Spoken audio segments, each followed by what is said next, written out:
Pertamanya, apakah benar hanya UMNO yang mampu menjaga Islam, Melayu dan Raja? Padahal kalau kita lihat PAS, PKR rata-rata juga merupakan pemimpin Melayu yang juga mereka, itulah agama mereka, itulah juga bangsa mereka mungkin, dan itulah juga raja mereka. Jadi bagaimana dengan ini? Mungkin Tuan boleh mengulas. Bismillahirrahmanirrahim. Assalamualaikum warahmatullahi wabarakatuh. Terima kasih Tuan Moderator, dan terima kasih kepada Antara Pos yang telah menjemput saya untuk berbicara dalam sesi sidang meja bulan ini. Saya nak mendekati soalan daripada Tuan Moderator ini daripada dua perspektif. Yang pertamanya, kita nak melihat Islam itu sendiri, apa yang kita fahami dengan Islam. Because tanggungjawab menjaga Islam sebenarnya ada di dalam fiqh daulah Islamiah pun, dalam maslahah Islam, maslahah syariah, maqasid syariah. Menjaga agama adalah prinsip yang utama, iaitu hifzuddin. Istilah hifzuddin ini untuk maklumat semualah, sebenarnya memang terkandung di dalam perlembagaan negara kita.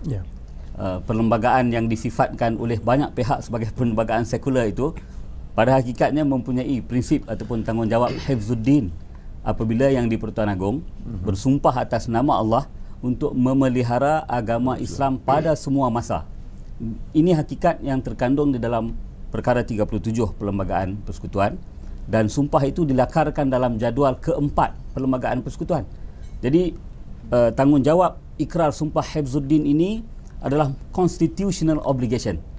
Ini perkara ini yang saya nak bincangkan. Adakah UMNO selama ini menyedari bahawa ada tanggungjawab atau constitutional obligation to protect agama Islam?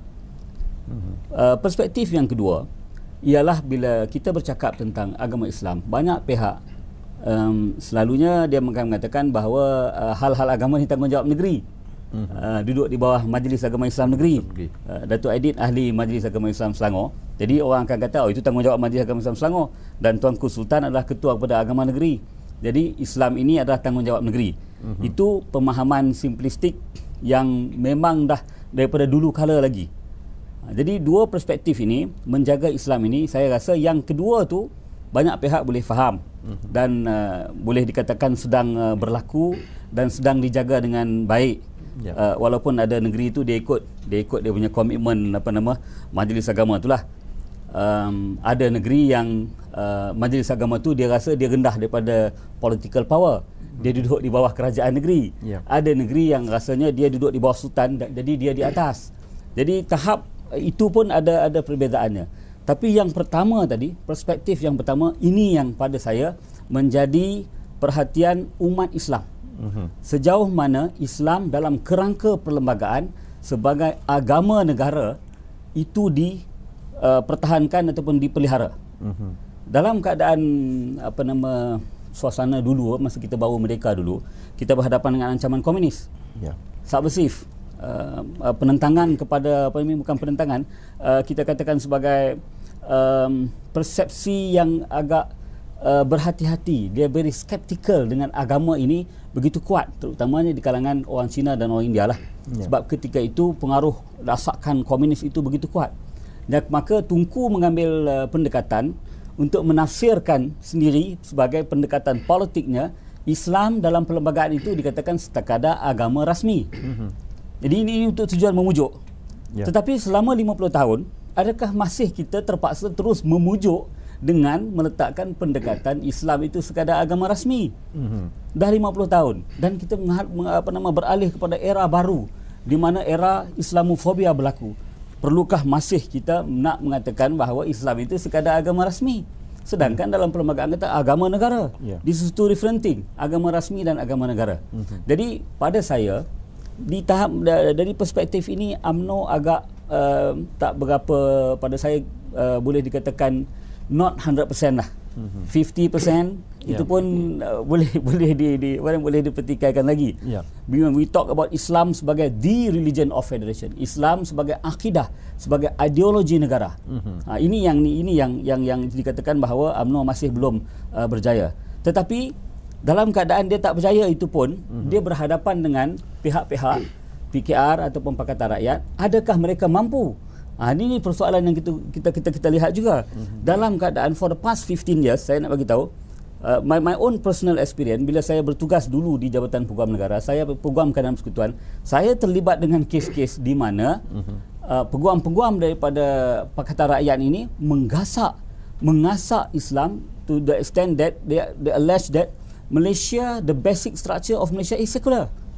Malaysia adalah sebuah negara sekular yang terbuka untuk menerima semua prinsip-prinsip kebebasan, prinsip liberal, prinsip plural, prinsip-prinsip hak asasi manusia secara bebas, to the extent of hak kebebasan murtad diperjuangkan, di fight untuk orang Islam. Hak untuk kanak-kanak menukar agama, hak untuk kesamarataan agama, equality of religion. So kita lihat dalam keadaan ini daripada perspektif yang pertama ni, kita nampak Pakatan Rakyat bukan hanya boleh dikatakan pada saya tak boleh nak mempertahankan Islam, mereka sebaliknya menggasak dan cuba menghakis prinsip Islam yang ada dalam perlembagaan. Jadi sekarang ni is between two. Sama ada satu pihak UMNO ni dia mengekalkan ataupun nak maintain kedudukan Islam sebagai agama negara tu dalam beberapa persen. Satu pihak lagi ialah orang yang satu kumpulan yang menggasak.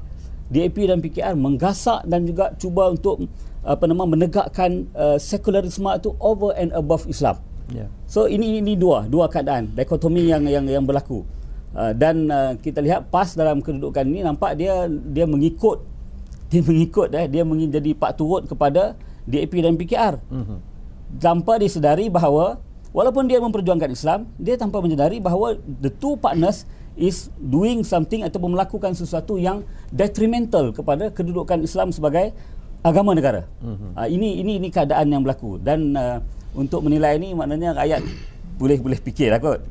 Rakyat boleh fikir, tapi rakyat perlu ada informasi yang mencukupi tentang what has been going on berkenaan dengan Islam sebagai agama negara for the past 15 years yang lepas ni. Kemampuan Pakatan Rakyat ataupun PAS, kalaupun dia nak menyajikan bahawa dia tu lebih baik daripada UMNO, ada yang nampak sekarang ni? Saya rasa apa yang patut mereka lakukan? Pada masa sekarang ni mereka go kepada prinsip-prinsip yang universal. Contohnya slogan bersih, dari segi tiada rasuah dan sebagainya, keadilan. Semua prinsip itu adalah prinsip-prinsip universal yang kadang-kala kalau ditafsirkan secara epistemologi yang berpaksikan kepada sekular, dia boleh membawa sesuatu yang akhirnya menjejaskan kepada Islam. Contohnya, kalau kita memberikan hak keadilan kepada semua, termasuk kepada kelompok LGBT, dia akan mewujudkan satu di mana dia rasa dia perlu bagi keadilan kepada LGBT. Sedangkan di dalam prinsip Islam, kelompok LGBT itu wujud pun tak boleh. Bukan kata nak nak memberi keadilan, nak mengiktiraf sebagai hak, dia tak boleh wujud, because dia wujud atas prinsip-prinsip yang menyanggahi apa yang kita katakan sebagai budaya seks yang bercanggah dengan undang-undang. It's not only berdasarkan kepada ajaran Islam. Dalam undang-undang negara kita pun lesbian, gay, bisexual itu adalah kesalahan jenayah. So how could you wujudkan satu kelompok yang merupakan penjenayah dan menuntut hak kepada mereka, seolah-olah memberi keadilan kepada mereka. Di sini pun kalau kita tengok, kita lihat bagaimana asas pemikiran mereka itu sebenarnya lari daripada asas kerangka the basic structure of our constitution, iaitu Islam sebagai agama persekutuan.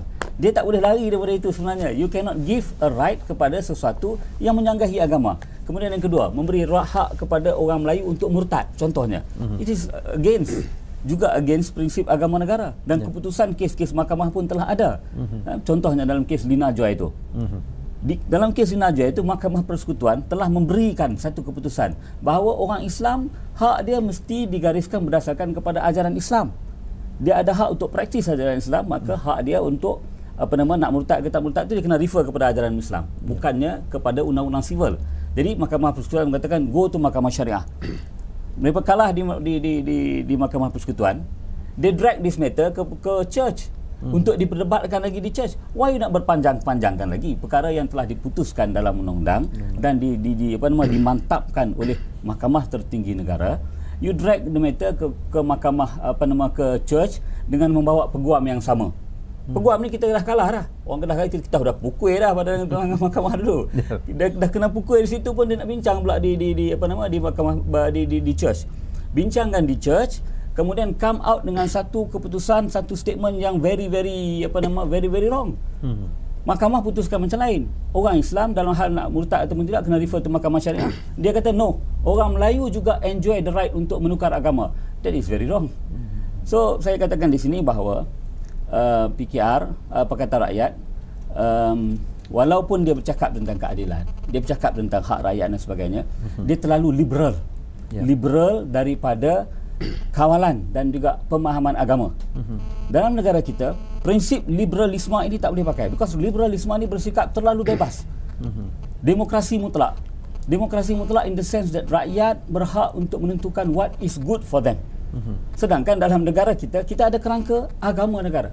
Whatever kebebasan, whatever hak yang you nak tuntut, you must paksi tengok kepada prinsip-prinsip agama negara. Contohnya macam kebebasan yang kita enjoy daripada dulu. Orang kata kebebasan seks ni bukan orientasi seks ya. Kebebasan seks ni dah ada. Kalau untuk orang Islam kita tak boleh lah. Berzina apa semua tak boleh. Tapi kalau orang bukan Islam boleh. That also is actually against kepada the basic structure of our constitution. Ini yang saya katakan tadi, even UMNO pun dia gagal melihat dari segi aspek tu. Tapi yang hak nak mari ni, yang nak pergi ke Putrajaya ni, is lebih teruk daripada UMNO tu, because dia nak mempromotkan kebebasan yang lebih yang budaya hedonisme yang berlawan, bercanggah dengan ketuhanan agama. Dan now yang terbaru ni lah, bila prinsip berkenaan dengan kesamarataan agama tu dibawa to the extent that semua agama enjoy kesamarataan, equality. That also tidak ada dalam perlembagaan. Because bila perlembagaan letakkan agama negara adalah Islam, Islam kedudukannya lebih tinggi. Prinsip al-Islamu ya'lu wa la yu'la alaih itu terpakai dalam perlembagaan kita. Walaupun tak disebut keistimewaan agama Islam, dia tak sebut begitu. Tetapi bila disebutkan Islam agama negara, maknanya all the prinsip, all the dasar, dasar pendidikannya, dasar ekonominya, dasar sosialnya mesti berpaksikan kepada agama negara. Ini tak diterima. Ini tak diterima oleh pimpinan dalam Pakatan Rakyat, dan ini yang pada saya kita kata kalau kita nak menilai kemampuan mereka untuk memelihara agama Islam, tentulah tak akan berlaku, because dia kontra. Dia bersifat menghakis, pada saya bersifat menghakis kepada kedaulatan agama Islam, which is against the basic framework of the Federal Constitution. Kembali bersiaran saudara, wacana meja bulat Islam, Melayu dan Raja kita. Jadi soalan saya seterusnya mungkin kepada Cik Muhammad. Agaknya dalam perbincangan kita ini kita selalu sebut Melayu dan Islam, dan kadang-kadang kita pun kata dah Islam mesti dulu, lepas tu baru Melayu. Jadi dalam konteks ni, mana dulu yang sepatutnya kita utamakan atau kita kedepankan? Melayu dulu baru Islam, atau Islam dulu barulah kekuatan Melayu itu datang? Terima kasih saudara moderator. Saya sekali lagi nak balik kepada perlembagaan kita lah, Prof. Because dalam perlembagaan kita ada dekat hampir 200 artikel perkara dalam perlembagaan kita, prinsip-prinsip asas negara. Perkara yang pertama berkaitan dengan nama negara, iaitu Persekutuan Malaysia, dulu Persekutuan Tanah Melayu, dan negeri-negeri yang menganggotai negara kita. Yang kedua, the first prinsip yang diperkatakan oleh perlembagaan negara kita adalah agama negara. Perlembagaan talk about agama dulu. Prof, betapa menunjukkan bahawa perlembagaan kita yang pernah ditohmahkan sebagai perlembagaan penjajah tu, dia meletakkan agama negara dulu. Perlembagaan, the first prinsip adalah perkara 3, 1, agama negara. Perkara berkenaan dengan hak keistimewaan orang Melayu ni 153. Maknanya 150 perkara di belakang daripada Islam baru bercakap tentang hak keistimewaan Melayu. Jadi oleh kerana itu, kalau kita lihat kepada senario itu, Prof pun sebut tadi bahawa bila kita kata Islam agama negara, itu doesn't mean that kita melakukan penindasan kepada penganut agama lain. Because ajaran Islam adalah bersifat keadilan. Ajaran Islam, prinsip Islam meletakkan keadilan. Prinsip kemanusiaan Islam itu sebenarnya yang mewujudkan sebuah negara kita. Kalau tak ada prinsip kemanusiaan Islam ini, saya rasa kita tak ada penduduk berdalam kaum. kita mungkin ambil pendekatan orang di Myanmar, halau orang daripada Bangla balik ke Bangla. Rohingya sampai sekarang tak boleh masih belum lagi enjoy kedudukan sebagai first class citizen. Sama macam di jiran-jiran kita, orang Patani, bagaimana keadaan dia? Sama dengan bangsa Moro di Mindanao. Even kalau kita nak lihat kepada asal penduduk Manila itu sendiri, asalnya adalah orang Melayu yang beragama Islam, tetapi bila penjajah Spanyol datang, dikristiankan. Jadi kalau we talk about Melayu dulu, banyak pihak yang akan datang claim bahawa dia orang juga mempunyai keistimewaan dari segi Melayu. Datang orang daripada Filipina, dia claim dia sebagai Melayu di sini. Sedangkan kita, negara kita keutamaan kita memberi kepada prinsip Islam itu sendiri. Maknanya Melayu ditafsirkan dalam perkara 160 sebagai seorang yang bercakap bahasa Melayu, macam saudara sebutkan tadi, dan yang pentingnya menganut agama Islam. Satu-satunya bangsa yang di dunia ini yang mengaitkan diri dia, jati diri bangsa dia dengan Islam.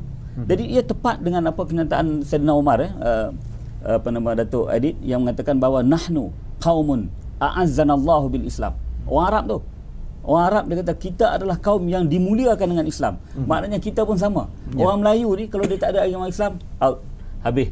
Kita tak tahulah kita jadi jenis manusia macam yang kita biasa lihat dalam video-video tu, yang hak duk kutip makan sisa-sisa makanan orang tu. Kalau kita kita tidak ada kemuliaan berdasarkan kepada Islam. Oleh kerana itulah saya mengatakan bahawa dalam suasana sekarang, polemik pemikiran yang berlaku dalam negara kita ni, keutamaan kita bagi kepada Islam. Maknanya when we talk about Islam, bukan hanya Melayu yang selamat. Everybody yang duduk dalam negara ini akan selamat dan akan makmur. Kita boleh lihat apabila sekarang ni banyak pihak bercakap tentang kemasyarakatan dari segi bangsa, kaum dan sebagainya berdasarkan kepada UDHR, Prinsip Universal Declaration of Human Rights, deklarasi hak asasi manusia sejagat. They talk about that. Tapi mungkin ramai yang sedar bahawa itu digagaskan pada tahun 1948 dan tonggak utamanya adalah US, France dan juga UK. Tapi pada tahun 1948 tu di US sendiri, black masih belum mengundi, masih belum ada hak NJ untuk mengundi.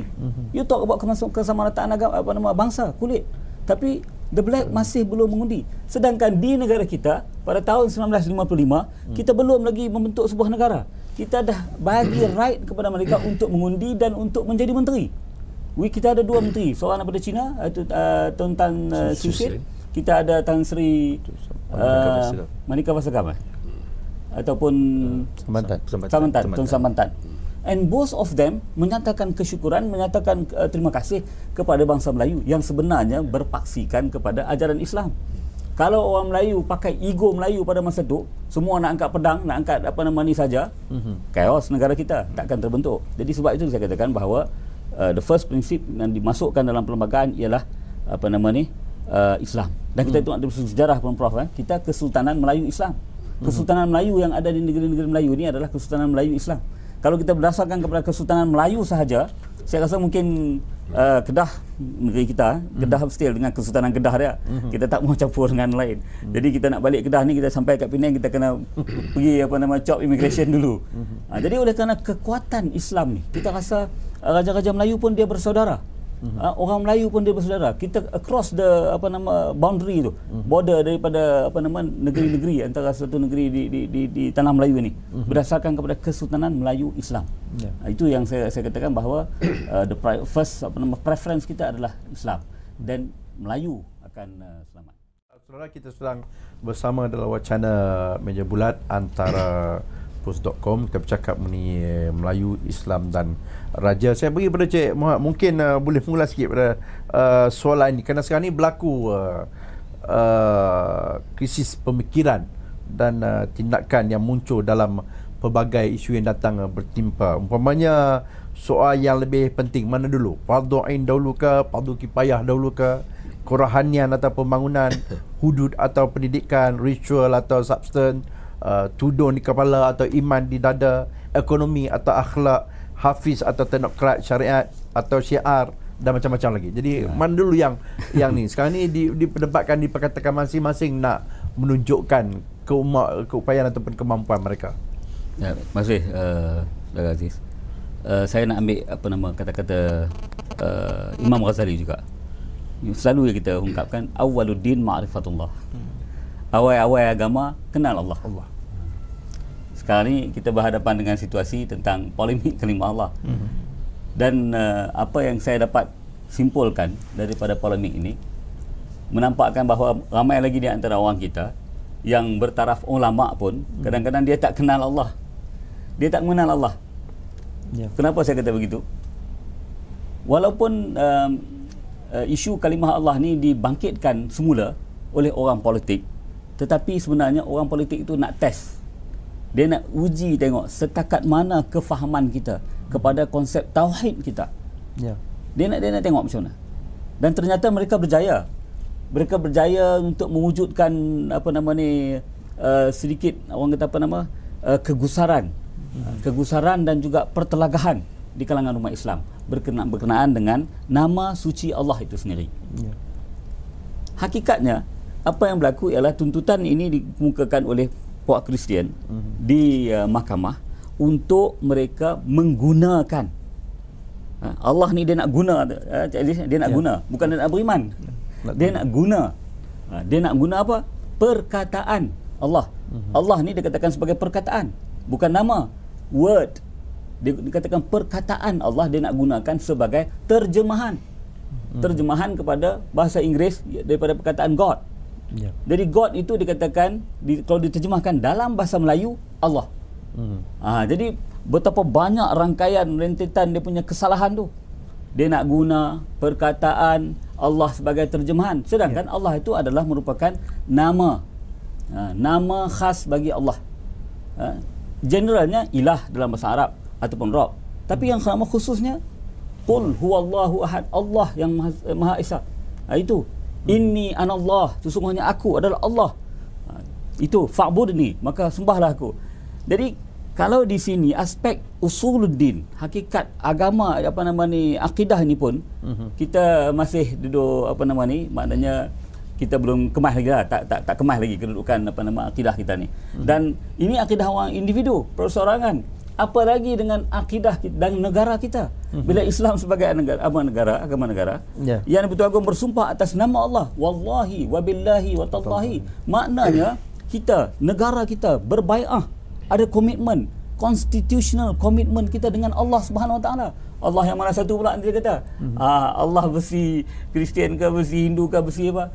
This is perkara-perkara yang kita kena lihat. Asas kepada identiti, jati diri kita dan jati diri negara kita. Apa dia? Kita nak bincang tentang bab hudud ke apa semua dulu. Ini agama negara pun kita tak selesai lagi. Kita duk kata sekular. Kita marah sangat kepada UMNO ke apa, kepada kerajaan daripada dulu kerana tak menolak Islam. Kita duk kata perlembagaan kita sekular. Perlembagaan kita diwarisi daripada RID, suruhan dari RID. Kita kata perlembagaan kita adalah penjajah punya perlembagaan. Tapi kita bercakap tentang hudud. Hudud tak wajib kalau negara kita sekular. Betul tak? Kalau negara kita sekular, hudud tak wajib. Why we talk about hudud dulu? Now we talk about asas jati diri negara dulu. Akidah negara dulu. Kalau kita boleh terima bahawa akidah negara adalah Islam, negara kita adalah negara yang beragama Islam. Saya nak sebut negara Islam pun pasal dah jadi polemik sangat dah. Orang kata kalau negara Islam ni very sensitif. Oh, tak ada teori negara Islam lah apa. Dulu berjuang negara daulah Islamiah. La syarqiyah la gharbiyah. Daulah Islamiah. Kalau tiba-tiba sekarang ni negara Islam tak ada. Yang ada negara kebajikan. Tapi dalam perlembagaan kita nasib baik dia guna Islam agama negara. You nak kata negara kita beragama Islam kata, you nak kata negara kita negara Islam kah? Islam is the religion. Al-Islamu dalam bahasa Arab, Al-Islamu dinud daulah. Ini kalau diterjemahkan dalam bahasa Arab, Al-Islamu dinud daulah, agama negara. So kalau kita selesai yang ni, kita fokus yang ni, maka sistem pendidikan Islam kita kena buat. Sistem ekonomi Islam, sistem sosial Islam, sistem hukuman, perundangan yang berpaksikan kepada agama negara pun mesti kita kena buat. Jadi selesailah. Jadi kita tak adalah nak bertelagah fokus pada yang dulu, fokus pada yang ni. Jadi kita know where to go. Priority kita ke mana dulu. Utamanya di mana ya. Baik, kalau kita lihat kebelakangan ini menjelang pilihan raya umum ke-13 ini di pihak UMNO ataupun di pihak kerajaan yang memerintah negara sering menyatakan bahawa berhati-hati dengan kumpulan yang bercita-cita untuk ke Putrajaya. Kalau kita lihat nanti mungkin akan menjadi masalah kepada Melayu, kepada Islam dan juga kepada Raja. Tetapi pada pilihan raya umum ke-12 yang lalu, 3.7 juta orang menolak UMNO, macam di Kelantan, di Kedah, tapi mereka hidup macam biasa. Melayu di sana okey, tak ada yang mati kelaparan.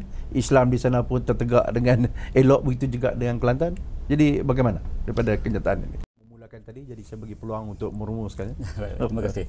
Apa yang saya boleh rumuskan daripada episod PRU 13 yang akan kita hadapi nanti, nasihat ke saya kepada orang Islam, kita jangan jadi pak turut lah.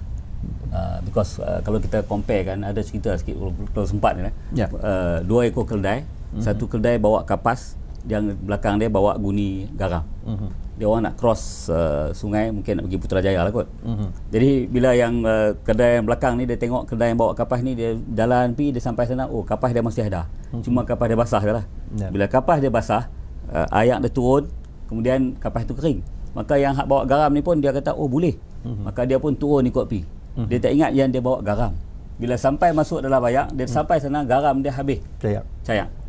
Dia dah jadi, orang kata apa, dalam bahasa kita, garam ni dah cair.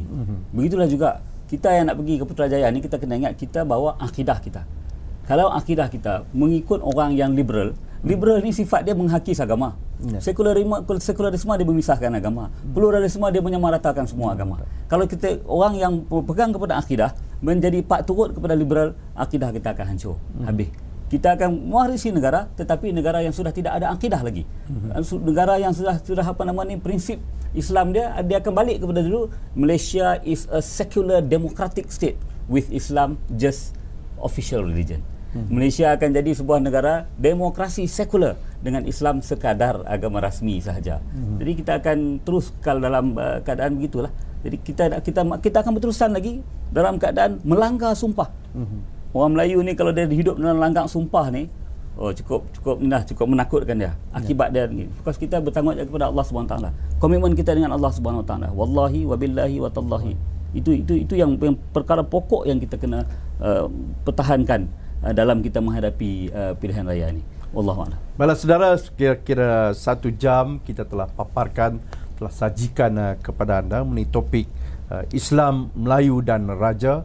Terpulang kepada anda untuk membuat tafsiran atau pertimbangan. Namun apa